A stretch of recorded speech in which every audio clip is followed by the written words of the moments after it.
Marilah kepadaku semua yang letih, lesu, dan berbeban berat. Saya yakin baru kalimat pertamanya udah banyak orang yang, itu Romo, saya banget Romo, lagi capek, lagi lesu, lagi letih.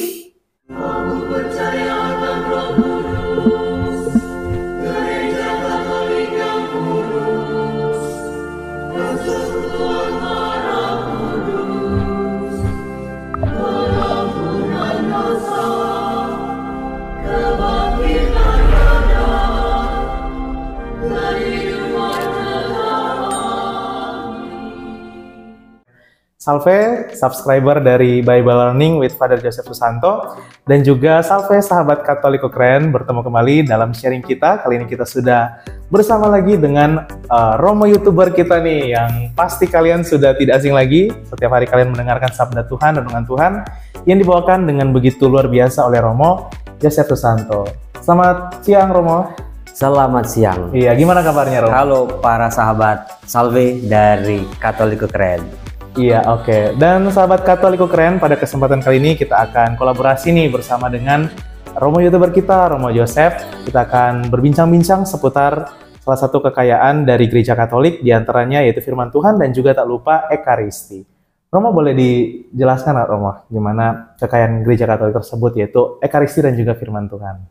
Baik, saudara-saudaraku yang terkasih, apakah Anda bangga dengan gereja? Apakah Anda bangga, teman-teman muda terutama juga bangga menjadi anggota gereja? Yang pertama-tama kita harus bangga dulu. Apa sebabnya? Karena kita sedang mewarisi sebuah kekayaan iman sejak 2000 bahkan lebih yang sudah diberikan, digulirkan dari satu generasi ke generasi lain sampai kepada kita. Bayangin saudara-saudara, teman-temanku, hal-hal kuno dari zaman lampau yang masih bergema sampai hari ini. Kemarin kan kalau nggak salah 2 bulan lalu, pasti tiktoker rame dengan "You break my heart with my hope" gitu kan.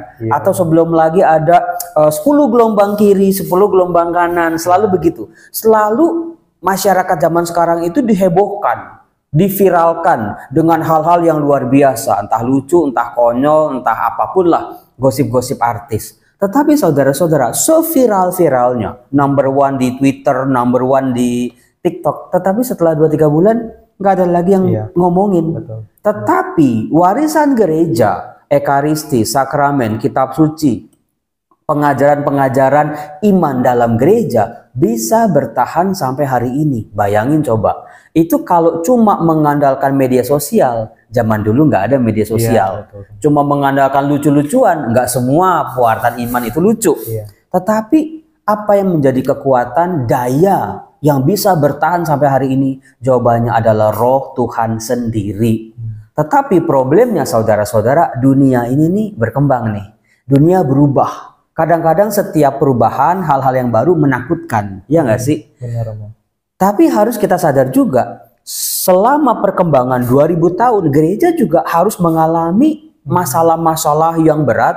Perang Dunia Pertama, Perang Dunia Kedua, era modernisasi, globalisasi, atau sebelumnya di abad pertengahan, abad-abad awal, skisma-skisma, perpecahan demi perpecahan. Tetapi buahnya adalah gereja mampu bertahan. Ini luar biasanya nih. Jadi ke depan, apakah ini dunia sedemikian menakutkan buat kita? Oke, di satu sisi kita boleh khawatir, itu manusiawi. Tetapi selama gereja berpegang pada kuasa kasih Tuhan, Roh Tuhan yang bekerja dalam diri gereja, saya yakin gereja akan mampu melewati. Satu ketika aku mendengar nih Romo di kampung halaman, waduh, setengah orang muda Katolik sudah meninggalkan gereja. Di situ aku bermenung nih Romo, aduh, apa yang harus saya lakukan gitu Romo? Apakah menangisi, meratapi, karena teman-teman yang seperjuangan dari kecil, sekami sama-sama, komuni pertama sama-sama, krisma sama-sama, setengahnya udah meninggalkan gereja, mereka tidak bangga dengan iman Katolik mereka. Dan itu membuat saya lebih merenung lagi nih Romo, lebih dalam lagi. Oh, setiap dari kita kan punya talenta nih. Jadi jangan kita tanyakan apa yang gereja beri, tapi tanyakan apa yang dapat kita beri bagi gereja. Puji Tuhan, Tuhan sudah memberikan talenta sebagai seorang konten kreator, YouTuber. Akhirnya saya terpikir nih Romo, wah gimana ya kalau misalnya terjun juga nih khusus buka channel khusus Katolik. Apa ya namanya? Waktu itu masih mikir-mikir Romo, Katoliko apa gitu. Oh, Katoliko keren. Berarti oh Katoliko keren untuk menanamkan kepada orang muda dan juga banyak juga umat lainnya bahwa oh Katolik itu udah keren, kenapa harus ditinggalkan gitu. Keren, salah satunya seperti tadi yang sudah Romo jelasin, firman Tuhan dan juga Ekaristi. Itu yang salah satu yang menjadi alasan kenapa Katolik tak keren. Ternyata kita bisa menyebut 1001 alasan untuk kita takut, untuk kita cemas. Ada begitu banyak hal yang menakutkan sebetulnya dalam hidup. Ada pengantin, wah mesra banget pacaran udah manggilnya mami, papi, dedi, umi misalnya. Begitu nikah 3 bulan langsung pisah. Ada anak kurang ngajar sama orang tuanya. Padahal makan dari orang tua, duit dari orang tua, semua dari orang tua. Tapi kok bisa melawan orang tuanya?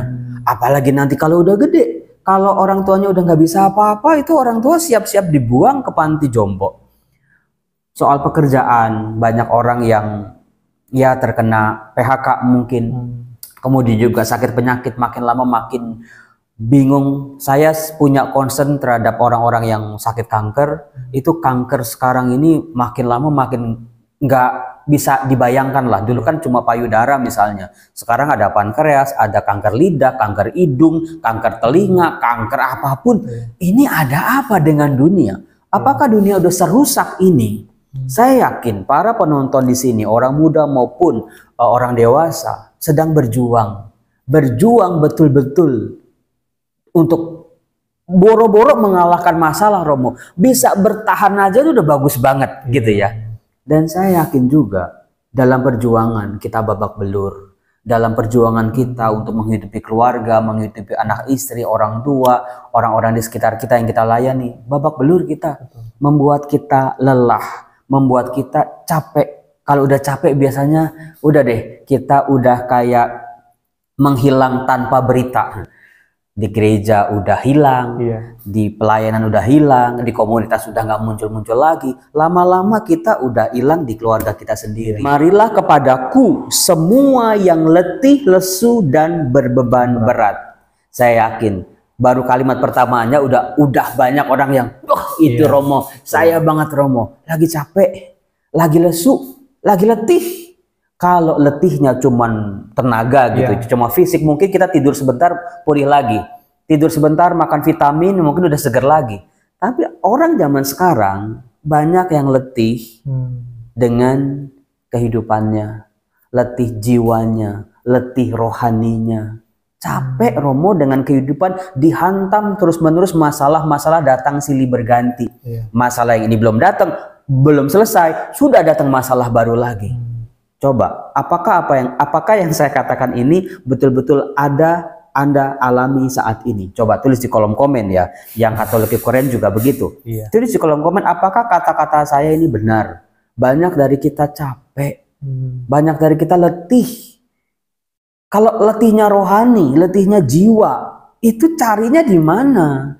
Itu tempat ngecharge-nya tuh di mana? Kalau handphone lowbat kan kita tinggal cari colokan. Bensin habis, mobil habis bensin tinggal ke stasiun bensin, pom bensin. Tapi kalau rohaninya lelah, kering, kerontang, itu kemana? Nah, dijawab oleh Tuhan Yesus. Aku akan memberikan kelegaan kepadamu. Ikutilah.